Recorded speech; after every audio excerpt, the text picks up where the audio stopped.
साल 2024 खत्म होने वाला है, लेकिन ये जो साल था वो इक्विटी के साथ साथ करेंसी और कमोडिटी के लिए भी काफ़ी एक्शन भरा रहा।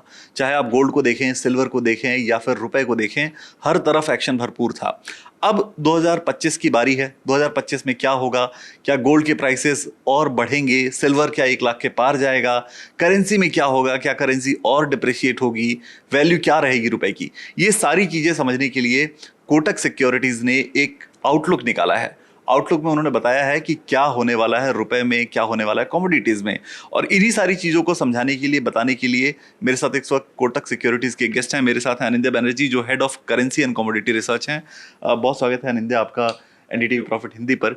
और जो आपने अभी आउटलुक की रिपोर्ट निकाली है, उसमें सबसे पहली चीज मैं करेंसी पे शुरू करना चाहता हूँ, रुपए के बारे में बात करना चाहता हूँ कि इस पूरे साल में देखें तो रुपए में काफी डिप्रिसिएशन हुआ, रुपए की वैल्यू काफी गिरी। इस 2025 के लिए जो अगला साल है उसके लिए आपका क्या आउटलुक है रुपए के लिए? देखिए, इस साल जो गिरावट था वो अगर हम लोग देखें कंपेयर टू अदर करेंसीज, तो रुपी एक आउट परफॉर्मर रहा है। मतलब जो एवरेज गिरावट रहा है इस साल, वो करीब 4 से 5% का है। इंडियन रुपी करीब 2.5 से 3% का है। तो आउट ऑफ द ऑर्डिनरी गिरावट तो है नहीं। First of all, next year के लिए आउटलुक ये है, क्योंकि ट्रम्प आने के बाद ये हो सकता है यूएस में जो प्रोटेक्शनिज्म वो बढ़ जाए, टैरिफ्स, ट्रेड वॉर काफ़ी हद तक इंक्रीज करे। और plus at the same time ये भी है कि उसके कारण इन्फ्लेशन यूएस में वापस आ सकता है, जिसका मतलब है कि फेड का जो इंटरेस्ट रेट कट का जो एक फोरकास्ट है वो एक बार इशू हो सकता है। और उसमें जो इनिशियली एक्सपेक्टेशन का था, फेड शायद 3% के आसपास इंटरेस्ट रेट को लेके जाएंगे, अभी 3.75 के आसपास है। ऑलरेडी एक कैलिब्रेशन हुआ है, तो हो सकता है कि इन्फ्लेशन वापस आए तो इंटरेस्ट रेट कट कम हो, तो हायर इन्फ्लेशन, उसके साथ ट्रम्प का जो प्रोटेक्शनिस्ट मेजर, इसके कारण हो सकता है डॉलर में एक अपवर्ड ट्रेंड दिखे। और 87 के आसपास यूएसडी आना ये ट्रेड कर सकता है। अगर काफ़ी ज़्यादा अनसर्टेनिटी होता है तो इवन 88 तक भी जा सकता है ये। ओके, सो बेस केस में 87 तक जा सकता है और उसके ऊपर भी जा सकता है अगर वॉलेटिलिटी होती है तो। गोल्ड 2024 में काफ़ी चमकता रहा लगातार। अगर आप देखें पूरे साल में काफ़ी अच्छा रिटर्न मिला। क्या इस साल भी उस रिटर्न की एक्सपेक्टेशन रखें या फिर थोड़ा मॉडरेट कर लेना चाहिए रिटर्न को? इक्विटी में हम ऑलरेडी रिटर्न को मॉडरेट कर चुके हैं, एक्सपेक्टेशन को अपनी। गोल्ड को लेकर आप क्या कहते हैं इस बार? देखिए, जनरली जब डॉलर अप्रिशिएट करता है और बहुत ज़्यादा अप्रिशिएट करता है, इंटरनेशनली मैं बात करूँ, जैसे डॉलर इंडेक्स का है, तो उसमें हम लोग का एक बुलिश व्यू है कि 115 हो सकता है डॉलर इंडेक्स, और अगर बहुत ज़्यादा अनसर्टेनिटी हुआ तो 120 तक भी छलांग मार सकता है।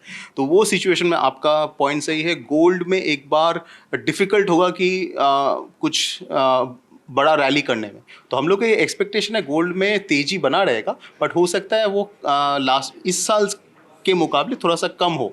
तो हम लोगों का टारगेट है करीब 90,000 के आसपास है गोल्ड का, जो करीब करीब 3100 इंटरनेशनल में, अभी 77,000 के आसपास ये चल रहा है। तेज़ी बना रहेगा, मगर वहाँ पे डिप मिलने का गुंजाइश है। तो जो इन्वेस्टर्स है उनको वो जो डिप्स का अपॉर्चुनिटी को यूटिलाइज करना चाहिए। अच्छा, कई बार होता है ना कि कोई बहुत चमकती हुई चीज़ हो, उसके पीछे कुछ छुप जाता है। तो ऐसा ही इस साल में हुआ, गोल्ड के पीछे छुप गया सिल्वर और वैल्यू उसकी बढ़ती गई। मैं एक एग्जांपल के तौर पे खुद को देखता हूँ कि जब मैं वॉक करता हूँ अपनी सोसाइटी के आसपास, तो एक दुकान थी, वहाँ 700 पर 10 ग्राम के हिसाब से रेट लिखा रहता था और रोज वो रेट बढ़ता गया। बढ़ते बढ़ते मैंने उसको 950 तक देखा, करीब 1 लाख के आसपास चला गया सिल्वर केजी के हिसाब से अगर हम बात करें तो। इस बार सिल्वर से क्या उम्मीद की जाए? क्या ये 1 लाख के ऊपर ही अब बना रहेगा या कुछ करेक्शन होकर वापस सिल्वर पहुंच में आएगा लोगों के? श्योर। एक्चुअली देखिए, सिल्वर एक तरफ से गोल्ड प्लस, आप उसको ये बोल सकते हो गोल्ड प्लस कॉपर। मतलब जो आधा 50% जो डिमांड है सिल्वर में, उससे भी ज़्यादा इंडस्ट्रियल सेक्टर से आता है। और आने वाले ये 2024, 2025 और 26 तक सिल्वर में जो फिजिकल सप्लाई है उसमें उसमें कम, मतलब जो मार्केट है वो डेफिसिट में रहने का फोरकास्ट है। तो एक तरफ मार्केट में डेफिसिट, दूसरे तरफ आपका जो है गोल्ड का एक अपील, तो जिसका एक पॉजिटिव इम्पैक्ट सिल्वर में आता है। तो हम लोग का ये एक्सपेक्टेशन है कि 2025 में सिल्वर गोल्ड को वापस आउट परफॉर्म कर सकता है। तो हो सकता है 1,10,000 या इवन 1,20,000 तक भी जा सकता है सिल्वर।